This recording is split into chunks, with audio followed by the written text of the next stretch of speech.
바깥 것에 순응한다. 바깥 것이 흔들거리면 자기도 함께 흔들거린다. 즉, 자연의 물결에 따라서 자기도 행동한다. 이것이 양생의 정상적인 길이다. 바른 것을 행하고 있으면 어떤 경우에라도 자기 마음은 안정된다. 그 안정이 이루어졌을 때 비로소 다른 사물의 참모습을 꿰뚫어 보는 힘, 즉 명이 생기게 된다. 명으로 되면 비로소 자기의 마음이 즉 허심탄회한 상태로 된다. 이 허의 상태로 된 때에는 어떤 일이라도 불가능한 것은 없어진다.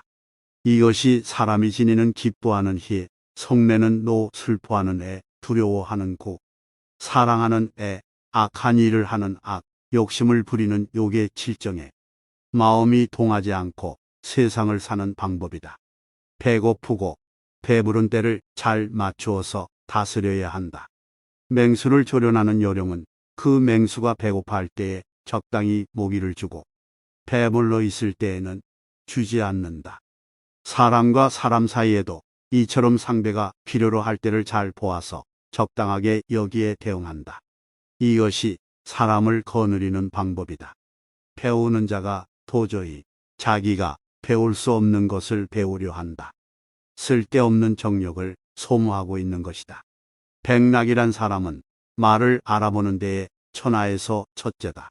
그러나 백락은 말을 죽이고 있는 것이다. 말의 발굽을 깎고 갈기를 끊고 마구간에 가두어 둔다. 이렇게 해서 10필 중에 3필은 죽는다. 또한 말을 훈련하고 말에 장식을 한다. 이렇게 해서 10필 중에 5필은 죽는다. 어떤 일이나 너무 인의를 가하게 되면 그 해가 많은 것이다. 자연 그대로 맡겨두는 것이 좋다. 백성을 사랑하는 것은 오히려 백성을 해롭게 하는 것의 시작이 된다. 가령 법을 제정하는 것은 백성을 사랑하기 때문이지만 그 보호의 도가 지나치면 오히려 백성을 해롭게 하는 것이 된다. 뱁새는 깊은 숲속에 집을 짓는다고 해도 나뭇가지 하나에다 짓고 방축지는 저 황하의 물을 먹는다고 해도 그 조그마한 배 하나를 채울 뿐이다.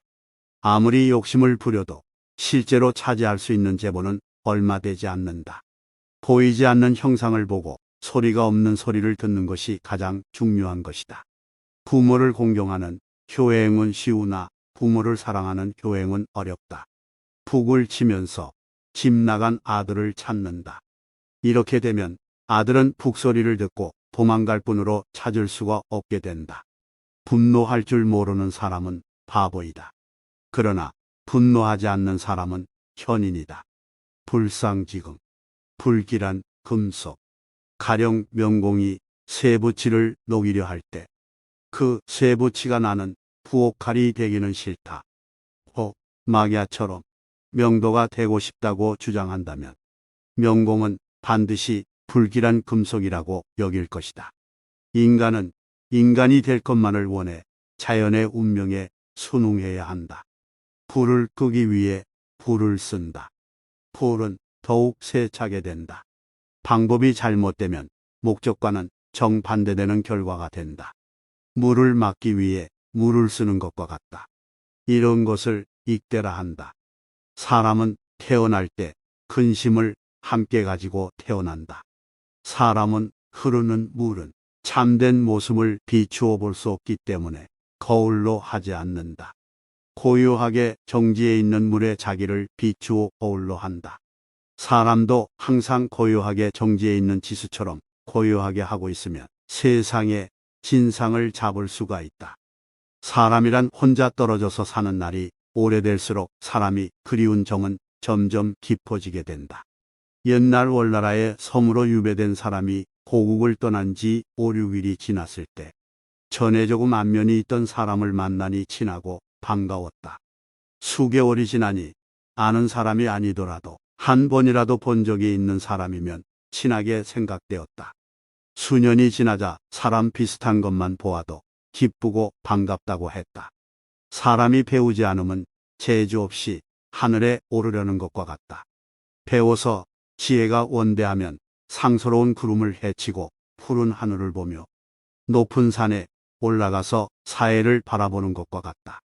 사람이 아는 바는 모르는 것보다 아주 적으며 사는 시간은 살지 않는 시간의 비교가 안 될 만큼 아주 짧다. 이 지극히 작은 존재가 지극히 큰 범위의 것을 다 알려고 하기 때문에 혼란에 빠져 도를 깨닫지 못한다.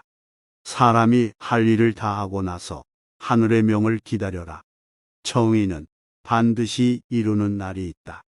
상대가 어린아이처럼 어리고 유치한 행동을 한다면 가르치는 쪽도 역시 어리고 유치한 태도로서 해야 한다. 결코 무리하게 해서는 안 되는 것이다. 새는 높이 날아서 주사를 쏘는 활의 해에서 피한다. 사람도 뜻을 고상하게 하여 몸을 지키는 방법을 생각해야 한다. 새를 기르는 데에는 새의 모이로서 해야 한다. 그렇지 않으면 새가 좋아하지 않는다. 옛날에 노나라에 해조가 한 마리 날아왔다. 진귀한 새가 왔다고 해서 노원은 이 새에게 음악을 들려주고 사람이 먹는 맛있는 음식을 주었다. 그러나 새는 조금도 좋아하지 않고 맛있는 음식도 입에 대지 않고 사흘 만에 죽고 말았다. 뜻이 높은 선비는 단지 높은 지위나 녹만으로 맞아들일 수는 없는 것이다. 샘물이 말라서 물고기가 땅 위에 모여 있으며 서로 물기를 끼얹고 물거품을 내어 적셔주는 것은 드넓은 강이나 호수에서 서로를 잇고 있는 것만 같지 못하다.